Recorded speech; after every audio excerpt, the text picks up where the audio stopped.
All right, we got a '07 Chevy Uplander with mileage, change oil soon, and we have, where's our mileage at?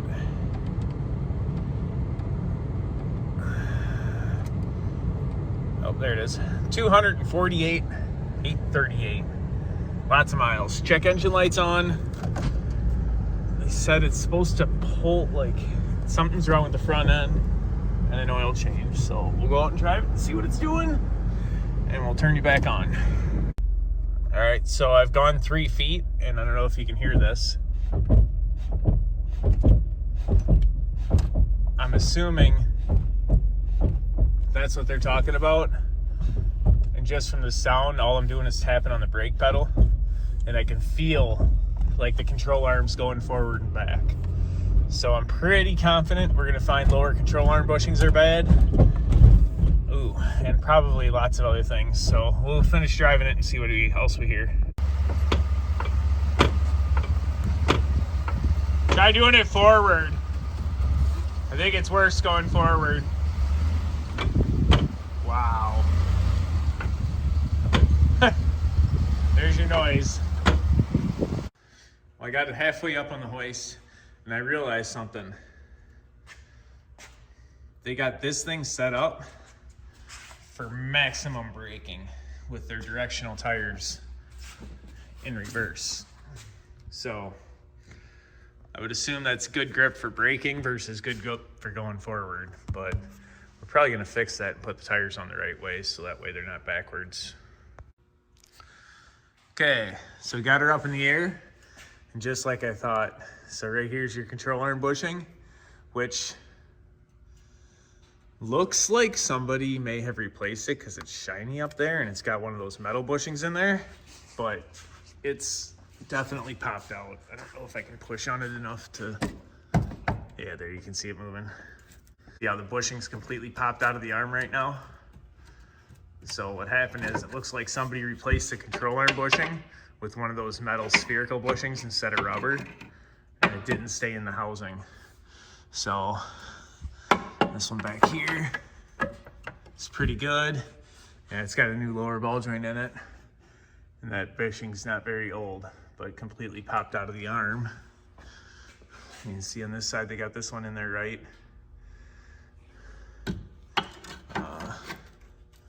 And that one's not moving. So definitely our problem.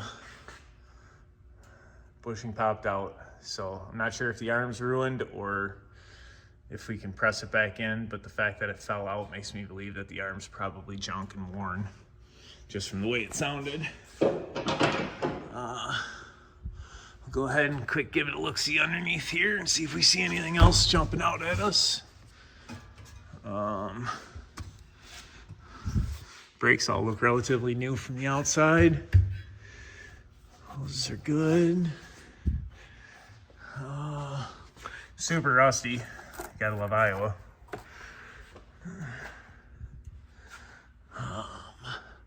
Lots of leaks. Not sure exactly where from yet, but you got a different light here. All right, so I got a light so I can see what's going on here. Definitely looks like the front seal's leaking, but it's leaking way higher than that too. All the way up to the top.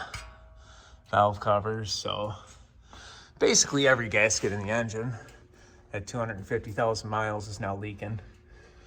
So probably not gonna be super worried about that. All right, so we sold the control arm to replace this bushing. You see the tires going the wrong direction, so we're gonna rotate the tires.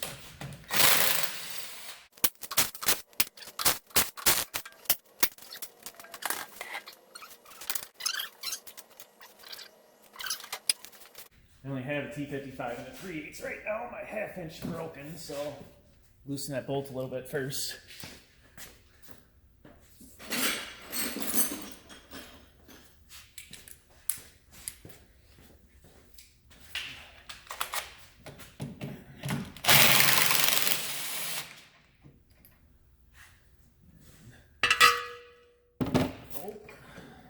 Or not.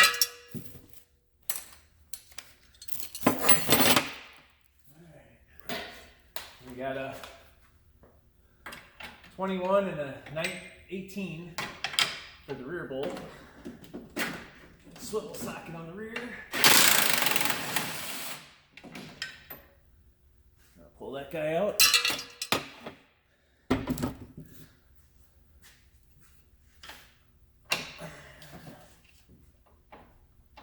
Stop for the moment. Disconnect our anti-lock brake wire.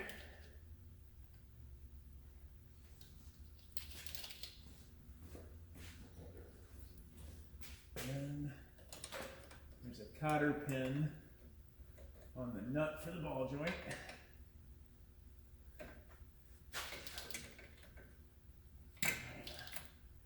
Get a side cutter, bend it back. And grab a hold of her, pull her out. Cut her out. That's an 18 millimeter for the ball joint.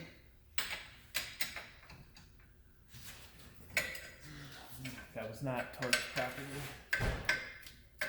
That was way too loose.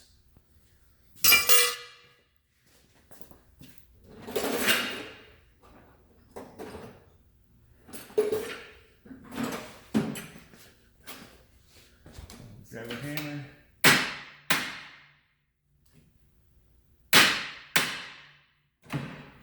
Couple small taps. Ball joint pops right out. Got all our wires out. And our final bolt. And here's our problem.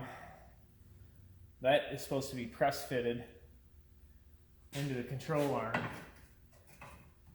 And it popped itself right back out.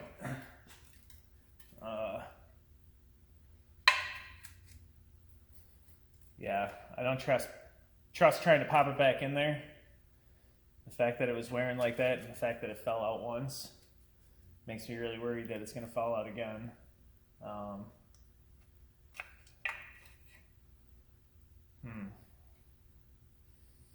Yeah. We're just going to replace the entire arm with new parts so that way we don't have this problem again.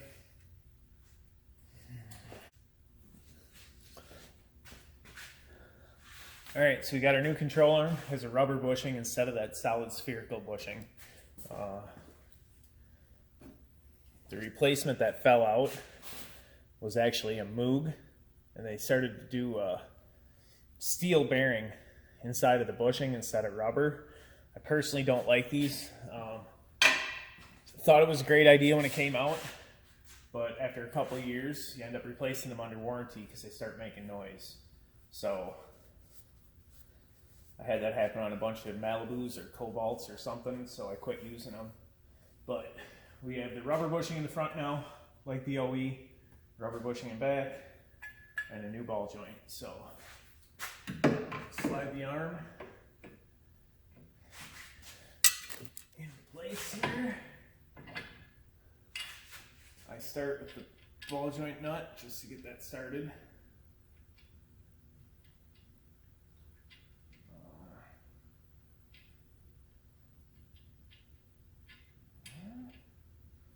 Hopefully I start the nut.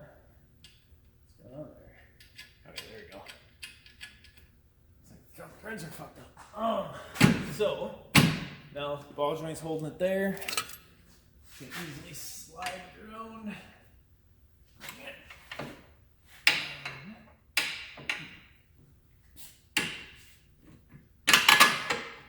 The rear bolt started.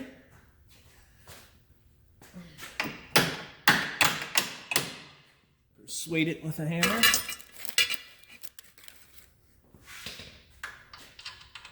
And throw the nut loosely on the back. Same thing with this bolt.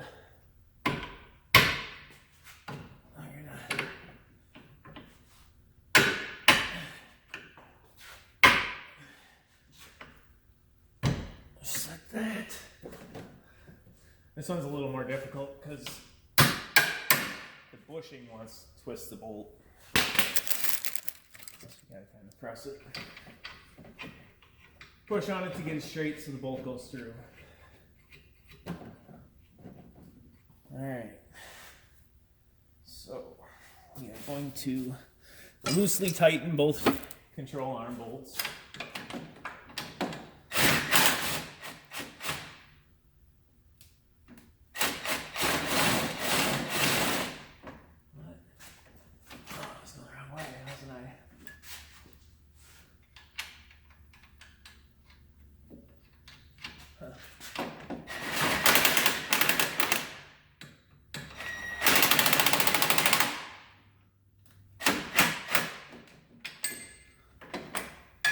So it's in there, but the bolt is still loose. Actually, loose all right. So that way the bushing can still float, and you're not pinching the bushing at the wrong angle. Switch the tools up here. I'm going to do the same thing on the front. The front one's not as important to torque at ride height as the rear one, but I'm going to do them both at ride height. That way the bushing's in the right position. And so I just get it in there till it's still loose, but it's ran down enough to move it to the other hoist, so that way I can have the wheels compressed. Need the 15.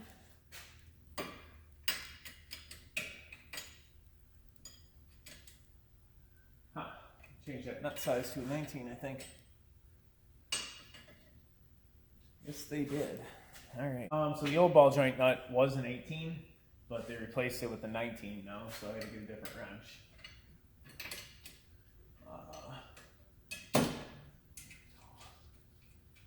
Force that up there.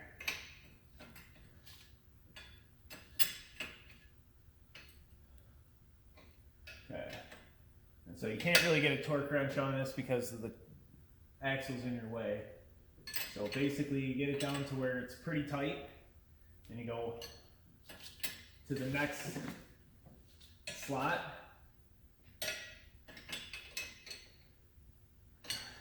That your cotter pin lines up with.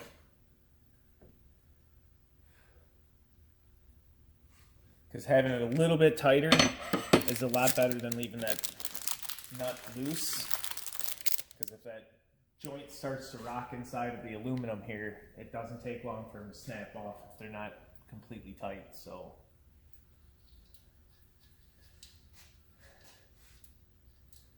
alright, got our cotter pin,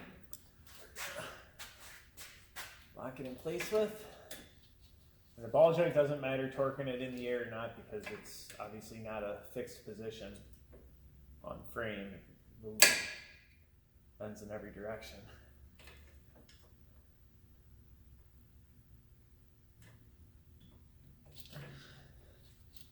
All right.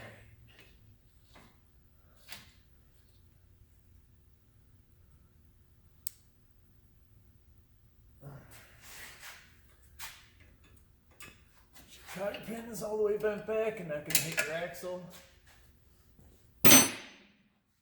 And then loosely fitted, loosely fitted. Now we got to get our wire. Let's see if I can get these out. Awesome. One.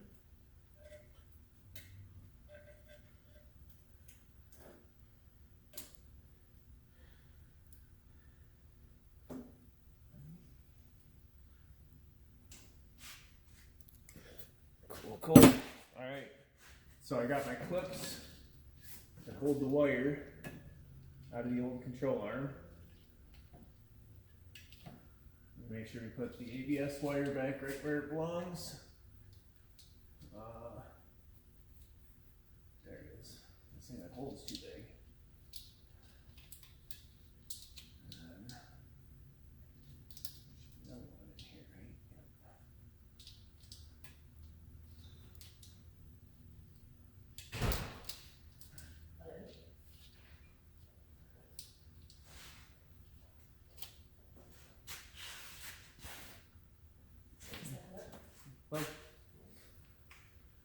Alright, wires are attached. If you don't have the clips, make sure you zip tie this to the control arm or something so you don't leave that wire loose.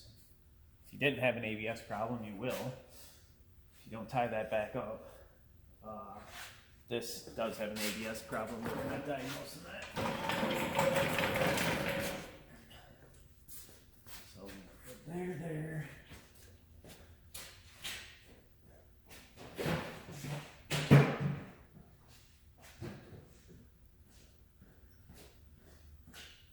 I already changed the oil filter in the oil, or drain the oil. I'm just gonna go through and grease up all the suspension parts that take grease.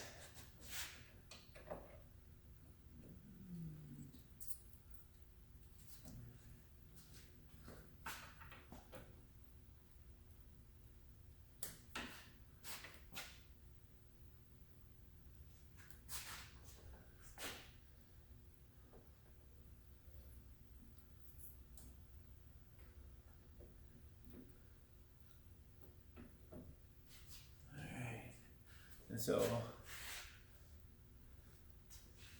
the new ball joint actually is greaseless. It's kind of like the factory one that didn't have grease, but all the other suspension components still grease.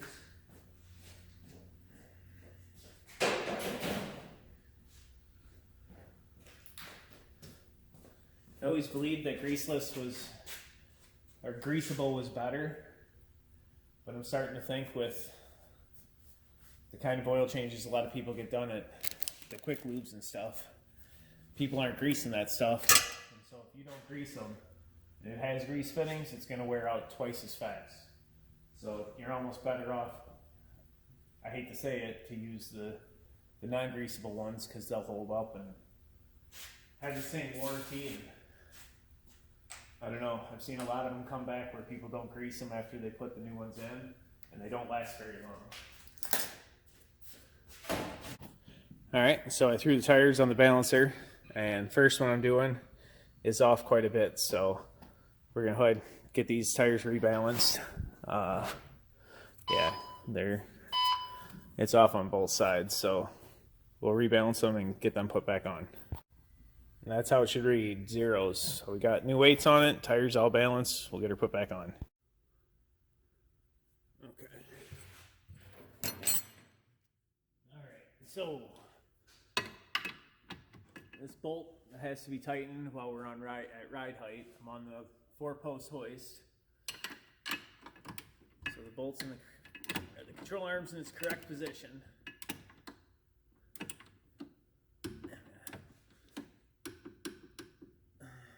Torque it. And get that one here. We're going to torque this one. We're just going to do the oil change.